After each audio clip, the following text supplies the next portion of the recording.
So what happens when you treat money like a video game? Pain. Unskippable. Unpausable. Pain. See, I used to think life was like GTA. Money would just appear. You complete a few missions, aka show up to work late, do the bare minimum, survive a soul-crushing team meeting, and boom, direct deposit. Time to ball out, baby. I'd get paid on a Friday and be broke by Sunday, like I was trying to complete a side quest called How to Spend Your Entire Paycheck in 48 Hours or Less. And spoiler, I was elite at it. Speedrun world record holder, any percent broke completion. And don't get me started on the logic. In video games, you collect coins and power-ups. In real life, you collect receipts and regrets. But for real, I thought I was being clever. I treated each paycheck like it was an achievement, like I beat the level. Now I deserve to buy something stupid. New shoes, emotional armor, new phone, tech upgrade, take out 5 times a week, health, regeneration. But my bank account, it was giving game over energy, red flashing screen. Balance 74 pence.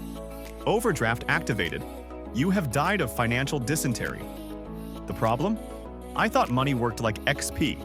You level up, you earn more, and life magically gets easier.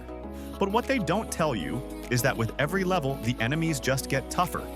They're not Goombas anymore. They're rent hikes, insurance premiums, and inflation bosses with 5x health bars. I used to scroll social media and see everyone living their best lives. People my age buying houses, buying cars, buying air fryers. I was just trying to buy toothpaste without overdrafting. Meanwhile, I'm checking my bank app like it's a horror game. Do I even want to know the number? Probably not, because the number isn't a number anymore. It's a jump scare. It's me versus my balance, and my balance always wins. I started thinking, maybe I just need to earn more. So I picked up a side hustle, then another, then another.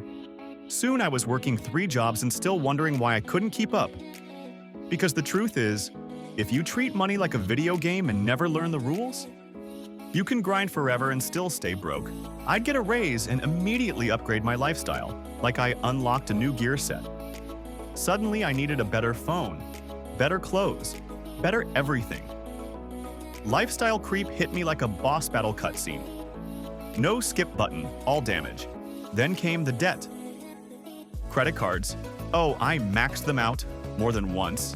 I treated them like extra lives. Didn't realize they were actually traps. Little financial landmines with 28% interest. I was out here racking up penalties like I was trying to lose. I downloaded budgeting apps like I was trying to min-max my life, synced them all, color-coded categories, but never stuck to any of it. Why? Because discipline isn't downloadable. Turns out you can't out-app bad habits. And bro, the worst part? I thought being broke made me real, like I was part of some struggling artist aesthetic. Miserable but cool. Broke but woke. Turns out, no one cares how deep your struggle is when you can't pay your electric bill.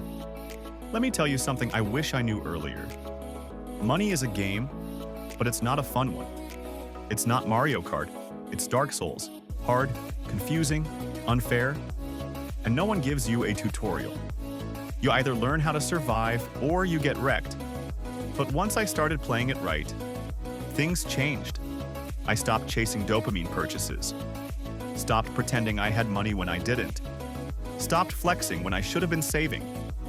Because the truth is, the real flex is not worrying when something goes wrong. Not needing to check your balance before ordering food. Not panicking when your car breaks down or you lose your job. Freedom is the ultimate cheat code. So here's what I started doing differently. Real cheat codes. 1. Tracking every pound. Painful? Absolutely. Eye-opening? Even more. Once I started writing everything down, the coffees, the Ubers, the subscriptions I forgot I had, I saw the bleed. Money wasn't disappearing. I was spending it on autopilot. 2. Building an emergency fund. At first, it felt impossible. How do you save when you're barely surviving?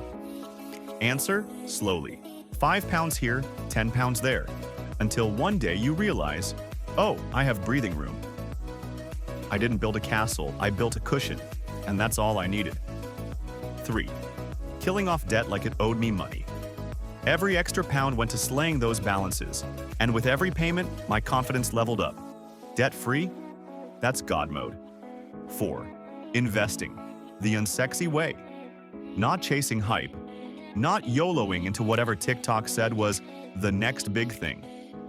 Just consistent, boring investing in index funds. Because slow wealth is real wealth. And I'm not trying to peak at 25 and crash at 40. Saying no to invites, to impulse buys, to anything that didn't align with my goals. And yeah, it sucked. FOMO is real. But so is the peace that comes from knowing your bills are paid and your future's funded. 6. Understanding taxes. Listen, no one told me that taxes were basically a final boss you fight every year. But once I started actually learning how they worked, I realized half of my panic came from not knowing. I got help. I asked questions.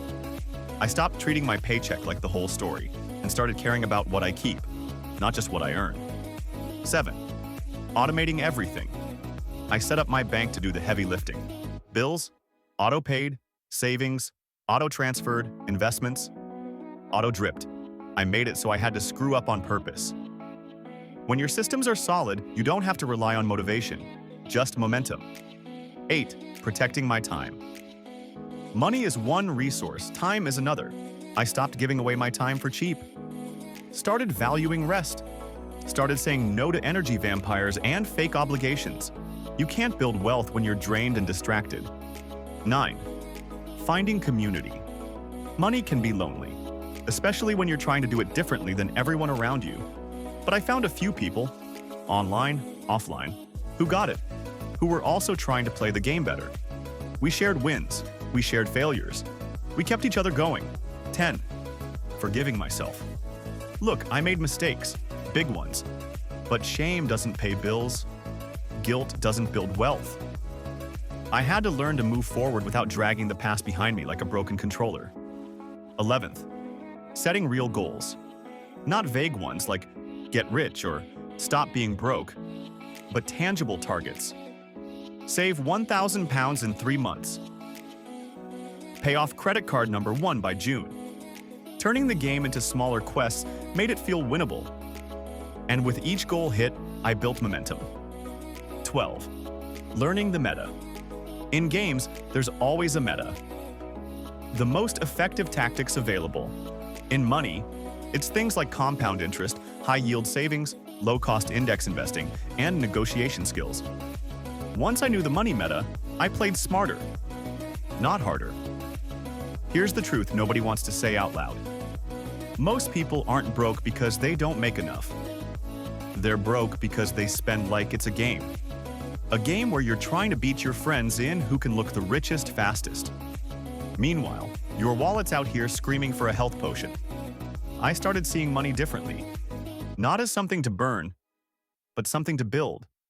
Not to impress people I don't like, but to protect people I love, including myself. And you know what happened when I stopped treating money like a video game? I started winning, not in flashy ways. I didn't buy a Lamborghini. I bought peace of mind. I bought time. I bought options. The ability to take a break without going broke? Priceless. The ability to quit a toxic job because you've got 6 months of powerful.